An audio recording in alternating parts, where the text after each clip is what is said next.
Hello, this is Mike at Gamefromscratch, and welcome to our first ever A Closer Look at Game Engine video series. This is an ongoing series text-based on Gamefromscratch. This is the first one we've done a video for as well. There's also a text one. If you go to Gamefromscratch.com, you can follow along. And text is your preferred format. Today we're going to be looking at something called the Godot engine. First off, I have no idea if it's actually called the Godot engine or not. I know there's a classic show, a classic book, Waiting for Godot, and I'm assuming that's what it's based off, but it could be the Godot, it could be Godot, it could be Good. I have no clue, but I'm going to call it Godot. If it's pronounced otherwise, I apologize to the creators, but that is what I've been calling it. So anyways, today we are looking at the Godot engine, and it is a cross-platform, Unity-esque game engine. The creators probably hate that expression, but that's probably the closest way to describe it. It's written in C++. It's completely open source based on the MIT license. If you don't follow open source licenses, MIT is about as friendly as they come. You can do whatever you want with it pretty much without restriction. So you don't have those kind of snafus or gotchas that GPL comes encumbered with. MIT, you can basically do what you like. You can take it down, you can change it, you can modify it. You don't have to share your source, but of course in the spirit of being open source, changes you make, obviously, they would like it if you committed them back to the main branch. It's available on GitHub, the source code is. Otherwise, you can go to godotengine.org and download it there. It is available on Windows, Mac, and Linux platforms, and it can target pretty much all the ones you can think of. All those platforms listed, iOS, Android, and then Google Native Client, and then HTML5 and Windows Phone are in the works, I believe. Godot just reached its 1.0 release. That's why I've been taking a look at it a little bit closer, and I will say right up front, a bit of a spoiler, I'm very impressed. There's some rough edges, but it is a very nice engine. So let's jump right on in with it. To get started with Godot, you just basically go to the website and download the executable here. You might think this is an installer, but it's not. That is actually your project manager. On top of that, you want to go ahead and probably grab the demos. The help files, help materials, they're not bad, but you will probably learn more through the demos than anything else. There's also an improved Collada exporter available as a Blender plugin. I'm not going to cover that today, but just be aware that it is there, as well as export templates, which you'll use later on when you're publishing your game. Again, I'm not going to cover that much today, but what you want to do is for whichever platform you're running, you want to go and get the executable for it. And once you've got that file, it's simply a matter of running it. And welcome to Godot. When you first fire up Godot, it brings you to this project manager screen. Everything is integrated into the exe. One thing I did just jump over there is you can also easily build it from source. There's very few dependencies, if any. So the build process was super simple. With on my setup using Visual C 2013, basically you just need to have a couple of things installed to get their build process working. Number one is Python. You should have Python installed 2.7x. Any version of 2.7, basically. The newer versions are not supported, so make sure you get an older version, like the previous version of Python to run it. And then on top of that, you need something called Scones, which is a build manager built on top of Python. And then once you've got those two things, basically it's a matter of you check it out, and you run a build command, and it builds. It's a very simple, easy build. If you want, obviously, Linux and Mac world are going to be a little different. In Mac, I believe you require Xcode to be installed. In Windows, you're obviously going to, in Linux, you're obviously going to need the GCC tools chain installed. But building and running from source code is very, very simple. I won't cover it here, but if there's enough demand, I can easily put together a video on building it from code, but you can probably get through it yourself. No problems. So anyways, once you've got the project loaded up, this is the main exe you downloaded, or the main executable you downloaded. It brings you in here to the project manager. Here you can basically run or load existing projects. So we'll go ahead and we'll import one from the demos package. Just go ahead and locate it. Right, in my case, it's right here. And what it's going to be looking for is a .engine.cfg file. So any of the examples we can go with. And let me just jump straight through the examples right away. There's a pretty impressive number of them. So we've got a set of 2D, 3D, miscellaneous, and viewport-related demos. And your 2D, like you see, you have a hex map example, isometric example, kinematic character, particles, platformers, etc. In 3D, you have much of the same stuff, actually. Navmash, navigation, mouse picking. So this is probably going to be your number one learning source, at least until I get a set of tutorials up and running, I hope. In the meantime, there's also the docs, the wiki entry here. There's a getting started step by step. I wasn't really that enthused with what they did there. It does show you how to do things. It just doesn't really make it clear why you're doing them. So there is a bit of a logic leap for figuring out how things are working in Godot. This is an area that could use improvement. Again, at the same time, I'm probably going to put together a tutorial series on Gamefromscratch.com covering Godot. So if you do have interest, hopefully I will be rectifying what I see as a bit of a flaw there. So go ahead and we'll start with the isometric example. And just bring in the CFG file and then create the project. So there it is. Now let's just load it up. And here is the primary editor for the Godot engine. Across the top, you can see you've got the 3 different views. So if you're working on a 3D scene, you'd work here. Otherwise, you're in the 2D view. If you've worked in Unity, this should look familiar to you. Same if you've used Constructor, GameMaker, or any other project. It has an integrated map builder. You're essentially building your world out of a hierarchy of nodes. You see over here, node 2D, and here's your hierarchy. So at the root, you've got this dungeon node, then you've got the base, overlay, a Y sort, and then nodes that make up the world itself. Here you've got a troll. Okay, it's a kinematic body 2D, which is the node type it is. Just basically means that it's got physics attached to it. There's a number of different nodes, but your basic entity in the Godot engine is going to be a node of some form. We'll look at what options are available in a second. It's pretty powerful and it's pretty easy to grasp. So you're basically just making trees of nodes that make your game. And then behind those trees, you use your script. And now let's jump into that. You see over here, we've got script.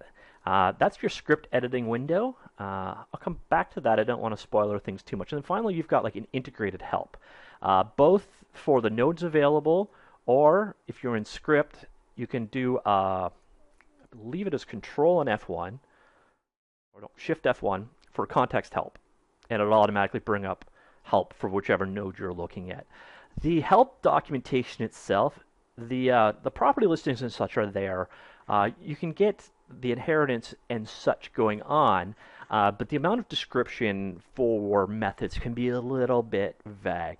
I did find, oddly enough, the website has a little bit more depth to what's documented there, so a lot of times I actually just found myself with the website open up to the wiki page. There's, let's head on back.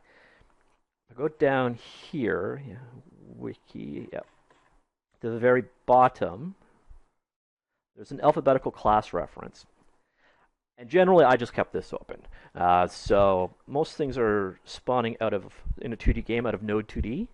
Node 2D being like a visible node in the 2D world. Here you can get seemingly, I don't know, it's pretty much the same information, but you can navigate the inheritance trees a little bit easier here. So I found myself working more of the help on the web page than in Godot. Like I said, it's great that it's got the help, but the descriptions, see, there's a nice ample description for this one. It gives you some idea of what's going on, but not all classes are documented to the same standard. Some are going to leave you like quite literally scratching your head, but it does have a decent amount of documentation, and it does have a decent amount of tutorials to get you going, but there are definitely some holes there that do need filling. Then again, for open source game projects, that's almost always the flaw or the pain point. But anyways, let's go on back to let's see. So here's your node in the world. And you're kind of over here. Let's take a quick look at the UI going on. On the right-hand side at the top here, you've basically got your scene graph, which is your hierarchy of nodes that compose your world. And then as you have one selected, like I have this kinematic object, this troll, selected over here. You can see that it's got a selection box around it over here. And then down here you can see the inspector, which is basically your properties. And again, if you've worked in Unity, you get this concept, because you'll actually see right here, it's composed of, it's a component-based design again. It's composed of, well, it is a kinematic 3D, which has a physics body 2D, a node 2D, a canvas item. And you can visually edit the properties here. So this is your visual inspection into the properties of your selected node item. So you can make quick edits. You can have non-programmers working and contributing so they can place things without needing to code at all. You can also, in your code, expose properties back so they can be edited in the inspector. So once again, if you've worked in a visual tool like GameMaker or Unity, this should look very familiar to you. Another kind of sort of weak point here. Let me just show you an example. This This value right here is 299.9 and blah, blah, blah. Let me just change that to 310 and click away, and it didn't edit. That's because you've got to hit enter. And with time, you get used to it, but you will find there are some small areas where the UI needs to be tweaked a little bit to make it a little bit more usable. I also found it a bit with editing of numbers using the scroll wheel at the side. It's a little finicky. Minor complaint. Again, it's been open source. It was open source at the beginning of last year. Considering I am publishing this basically the very first day of the new year, or the fourth day technically, that means it was open source pretty much exactly 1 year ago. So give it time. This is a product that's maturing, and those are the kind of things, UI type stuff, normally is the things that does mature best over time. For a product that is developed originally by two guys, it's amazing how much is actually in here. So anyways, back to the UI itself. So across the top, you switch between the three different modes. You play your game by hitting this play icon here, and then boom, you can see it running like so. And shut that down and get a very annoying alert every single time. And yeah, basically there is your main interface. But if you look back over here into the scene graph, you'll see an icon here. That is how you tie a script to an entity. So you see right here, there's a script icon beside the troll. And this is the code that is controlling the logic of the code of the troll entity. You'll see at the top here that it's extending the class kinematic body 2D. Then it's simply a matter of overriding and modifying the existing behavior. So you can do a pretty neat amount of customization using the built-in stuff. And I will go back and I'll show you the number of actual nodes that are built into it already, and you'll probably be somewhat staggered. But let's go back for a second to the code behind process. So right off the hop, you're extending a base and then implementing its methods. Right here, fixed process is pretty much what you would think of in other game engines as like tick or update. It's your per frame kind of do something.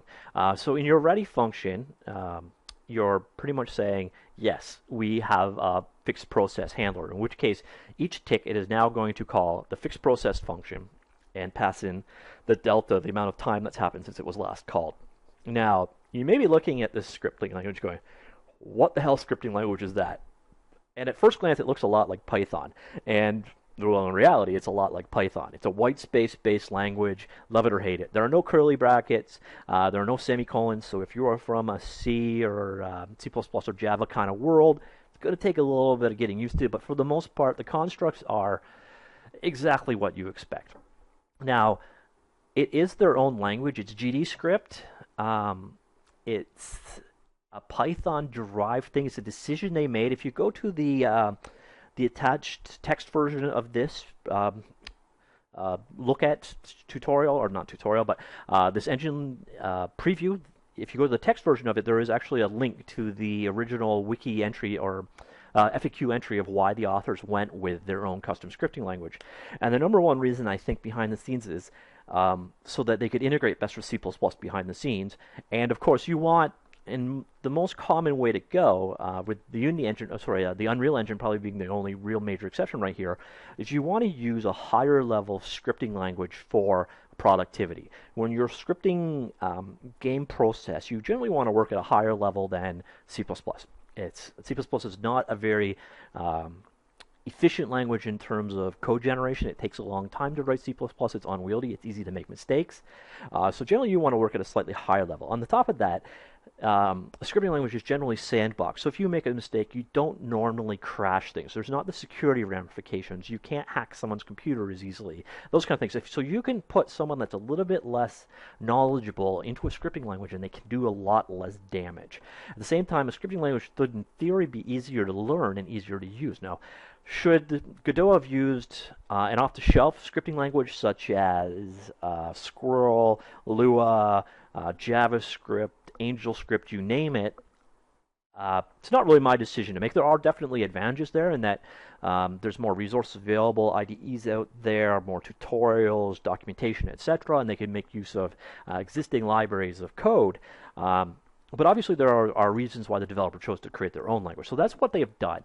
It is a Python derivative language. It's not hard at all to learn. It's one of those things that you can mess around with. And once you get over white space being important to how code execution goes, it's not really that hard to grasp. So it is yet another programming language to learn, but it's not a hard language to learn. Now, one of the big things that generally and almost always universally sucks about people rolling their own scripting language is then you lose all kinds of lovely things like code editing, debugging, all those things. And you'll notice here we've got a built-in code editor, and it's actually pretty impressive. First off, one thing you'll probably love to see is there's code completion. Code completion, when you are learning and just starting out, is invaluable. And if you're like me and lazy, it remains invaluable forever. So some of the things you are looking for in a code editor are already here. Now, an annoyance, and this is again a little UI thing, what I would normally do now is just do like shift home to the beginning of the line to delete that. And unfortunately, because I have this code pop up now, my home key combination isn't doing anything. So I have to hit escape to cancel it out, and then erase. So there are some UI warts that they do have to work through, but they're not that many, thankfully. So anyways, you've got full code completion here.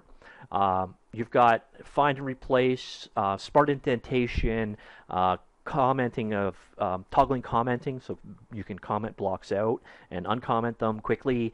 The things you would generally find in a typical IDE are actually here, as are find and replace, but most impressive is this. And where life really sucks for scripting languages generally is there is no debugging support. And in this case, there is. There is an integrated debugger, and that is of huge value. Here, I'll show you an example. Just go ahead here to this line, and I go F9 equivalent or set a breakpoint. So I now have a breakpoint on this line that I'll get called on update. And I'll just go ahead and play the code again. And then, boom, we've hit it. So you look down here, and you can see there are your locals. If I do a mouse over hover on motion, I can see its values. This is huge value. A typical breakpoint, and now you can do your step into step over just like normal. So you can do a line to line. Hello. Sorry about that. I just learned a valuable lesson. Is their step over is the exact same hotkey as Camtasia Studio's stop recording. So it looks like I have a little video editing to do on this one when I'm done. So anyways, you do have a built-in debugger here. You can step line by line through the code. You can inspect local values. You can set watch points. You can see the stack trace if there's a hierarchy of calls to see how you got to where you are. Huge value. At the same time, you can do a little bit of performance profiling. See how things are actually working in video memory and help debug performance issues. Altogether, this makes up for a lot of the decision to roll your own scripting language. So the IDE that they've built in, the text editor, the code editing, it's solid. It's not a terrible place to work, so that's nice, and there is full debugging support. So once again, the scripting language built in, Python-esque, not that hard to learn. You're going to be working in the Godot engine editor pretty much exclusively. You're not going to want to go off and edit in Sublime Text or Notepad++ or whatever your preferred place to be is. But working here isn't a terrible place to be. There is a debugger, there is code completion, there is find and replace, there is all those things you generally need. So it's not such a bad deal. So yeah, that's basically the gist of it. You create your world, you lay it out as a hierarchy of scene nodes. You can then wire those up. Just go back here. So I could simply pick whichever node I wanted, and I can attach a script as simple as clicking that. At the same time, there are instancing, so you can create multiple instances of the same thing. And then there's also event wiring, mostly used for UI things.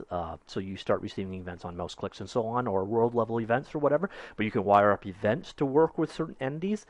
Now, one last thing I'm going to touch on here before moving on is, as I mentioned earlier, there are a lot of nodes built in, and here they are, and there are literally a ton of them. A lot of it is UI stuff derived from this canvas item is your drawable stuff. Control is your UI widgets, and as you can see, there are a very good selection of UI widgets built in. Using them is a matter of just click, create, place in the world, wire it up, hit the code behind, write the script. Node 2D is your non-widget, mostly your 2D game entities. You look down here, you've also got things for like kinematics, which is your physics and movement stuff. Rigid body, again, physics, static body for physics. So you got your physics integrated right in.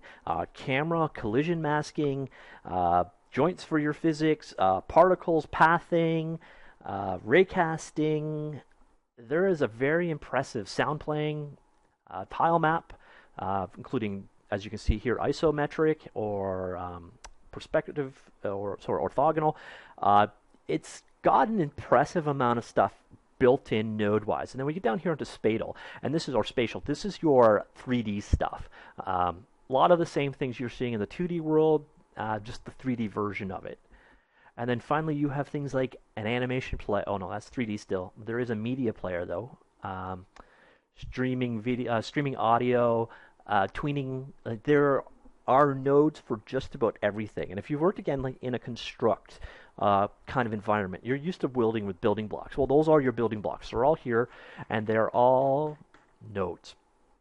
Now, at the same time, if you are the C++ type, you're saying, oh, this is C++ engine. Why the hell can't I work in C++? Well, if you really, really want to, you can. And you just go out, the process, I'm not going to go into it here. I covered it a little bit, and there's some sample code in the text version of this, but the process I'll describe it here now. And more or less, it just is a matter of you implement your CPP and .h file. If you're inheriting from Node2D, you can literally create any of the properties that go down here.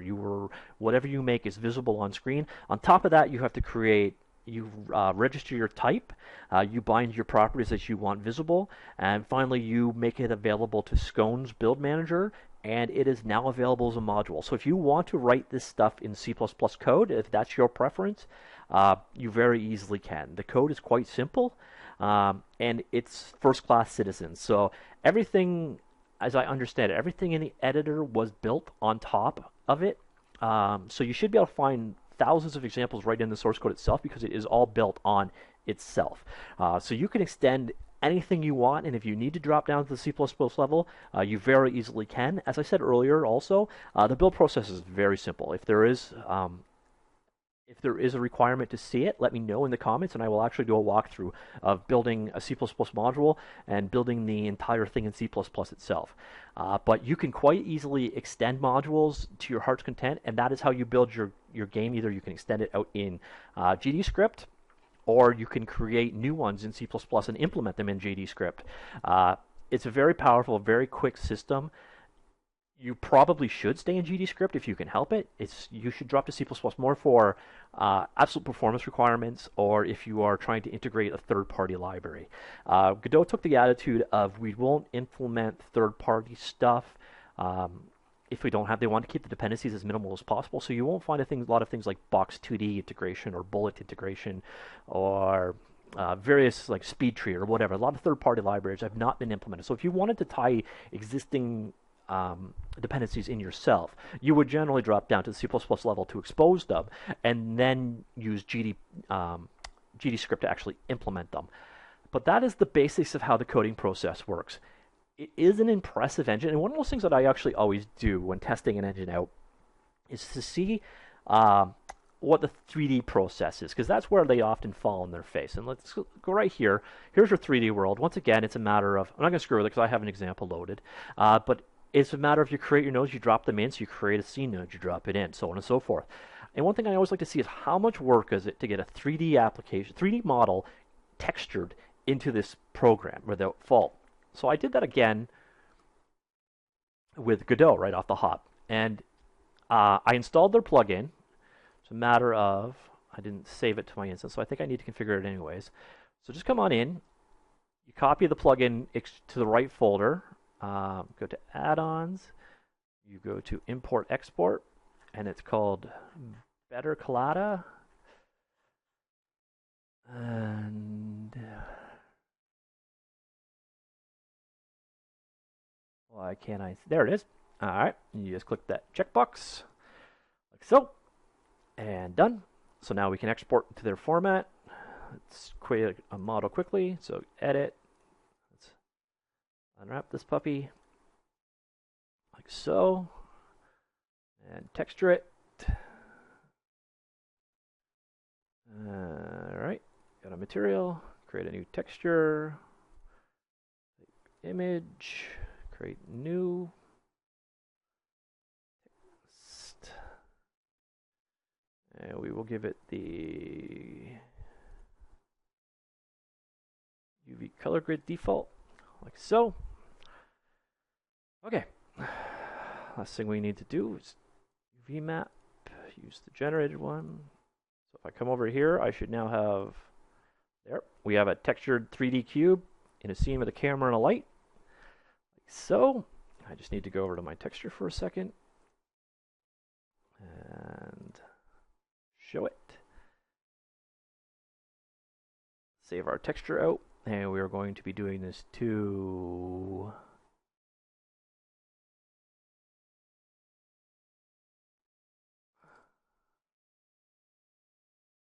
I believe we are in, I know this makes absolutely no sense, but this is where we are. We are there. Now let's go ahead and export in our better Collada format. The only thing you really need to make sure you check is triangulate. And then once again, come back up here, locate it.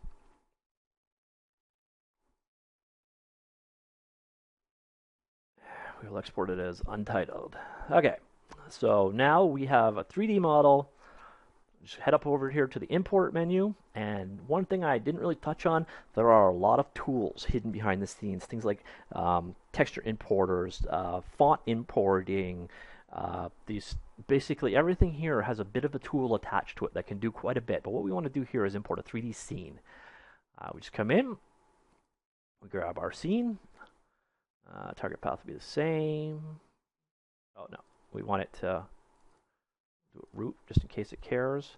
All your file pathing is relative to the base of your, so the file system is virtualized relative to the base of wherever your running directory is. As you can see, there are hundreds of options you can go ahead with for, well, hundreds might be an exaggeration, but you can choose how to compress the textures, how to import it, how to change things. We'll go ahead and import it and open. All right, yeah, it's because it's already in that folder. Well, it tried to bring it in. There you go, 3D object. Import it. And virtually identical.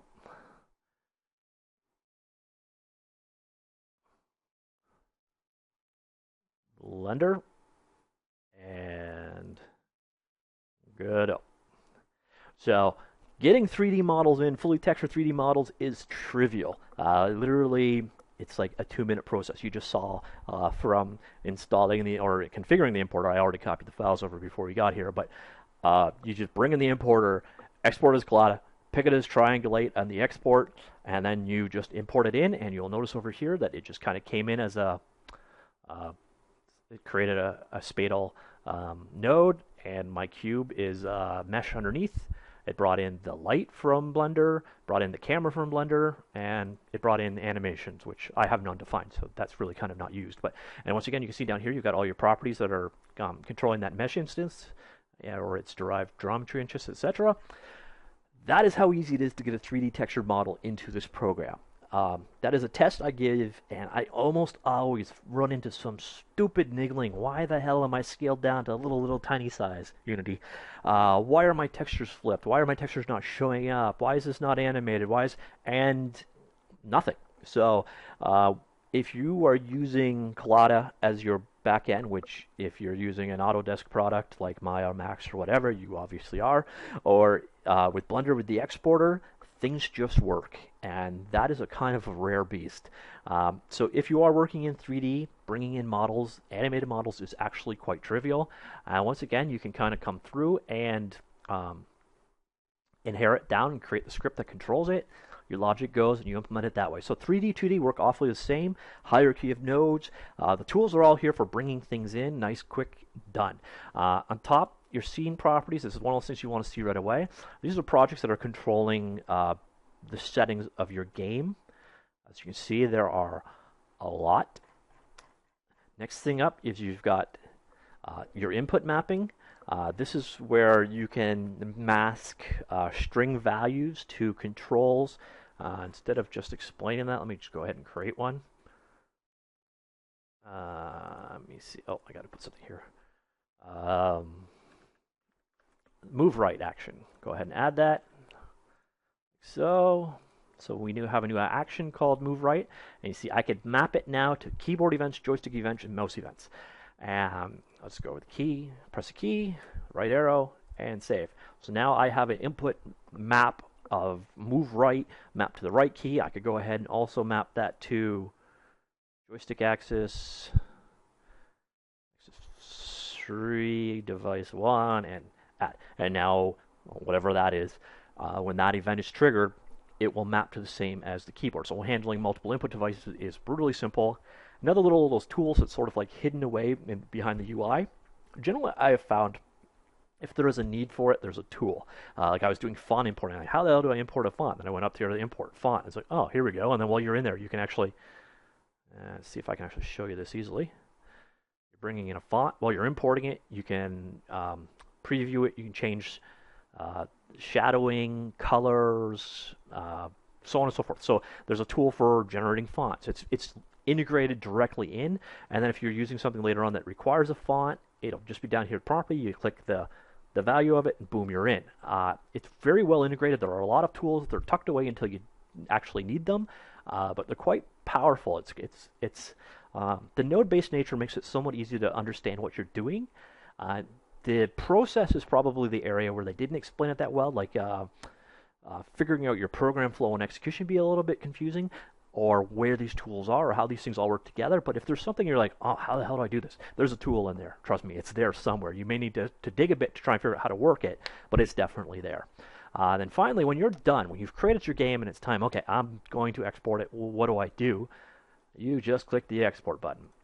Now, I'm not going to lie, there's a lot of work here behind the scenes. So let's say, for example, I want to export out, and you can see all your resource management, all your assets all together. You can control how they're exported, what they're doing. Again, another tool that's kind of tucked in here for getting this stuff exported. But let's go back, and when I want to do my my Android export, so I come down here, and you'll see right here I got a list of things I need to do, basically a checklist of configuration. It doesn't know where ADB is, so I just need to tell the Android more or less where my my different installations are. So you're still going to need to install the Android SDK, the Blackberry SDK. I am on a Windows machine, so you're not seeing it. But for iOS, you're going to still need Xcode. You're still going to need a Mac, unfortunately. You're still going to need to sign your code and all that stuff. But it's all tied together into this nice little window. So for each platform, your different dependencies are here. The export templates, remember way back when we talked about it, they were on the downloads page. So they're available for you. And then, yeah, that's really all you need to do for HTML. But you just come in, and then you do your platform-specific configurations here, and then you export. So you just basically, you will have to set up the development tool chain. You'll need your key store, etc. All the stuff you would normally need for publishing an Android application. You're still going to have to jump through those hoops a bit. But all of the configuration and all of the even telling you what you need to do, it's all here. And then this is where the platform-specific things go. Windows Desktop, platform-specific things here. Otherwise, you're done, export, and your game is made. So that's Godot in a nutshell. Once again, there's a text version of this if you prefer to go through that, or also go through it. I do cover slightly different things there. But pretty much this is the Godot engine. It's, as I said earlier, about a year old. It's very, very mature for being a year old. And now that's a little bit misleading. It's a year old as an open source project. It was used in-house by the developers that open sourced it for years and years and years to make a number of successful commercial games. So this is a production tested product, but it has been opened up to the masses. If you're looking for a visual Unity-like, and once again, I apologize to the developers that made this if that makes them cringe, but it's probably the most apt description. If you're looking for an all-in-one editor type environment where you drag and drop on the top, but you can jump down and dig in and script whatever you want with a nice component type architecture, the ability to extend and modify everything to your heart's content, but also visual editors, so you can hand it off to designers so they could tweak and customize and layout and so on. Godot is definitely one of your best choices. If you're looking for something that's open source, I can pretty confidently say it is the best option for what it is. And if you want to work in the C++ world, especially for a 2D game, this might be the only thing that actually ticks all the buttons. Again, it's only a year old in terms of being open source, so you can expect more as time goes on. And hopefully we will see some refinements in the reference documentation. We will see some of the UI warts go away. But as it stands now, this is very easily a production-worthy game engine from everything I've seen. And the tools work. Like I said, you saw me bring in a modeled textured 3D file in 2 minutes. And it looks exactly like what it started as. And let me just say, exporting things from Blender is never that smooth, never that easy. So that is an impressive feat. It is definitely an engine you should check out, even if you're just playing around. It is worth seeing. It's always nice to experience other tools. It's not going to compete against Unreal. It's just they're different markets, different segments. If you're looking to make the next AAA game, Godot isn't the solution for you. However, if you're looking to make a cross-platform 2D, 2.5D, or simpler 3D game, it is certainly something you should check out. There's things I haven't even touched on here. There is shader editors here. You can import, create your shaders. There are hundreds of little tools behind the scenes that I'm not showing, I can't show you, and I haven't actually discovered myself. I'm still learning quite a bit as I go in preparation of making a tutorial series, but I continue to be impressed. This is an impressive engine. You should definitely give it a check. Hope you enjoyed that. Thank you. Bye.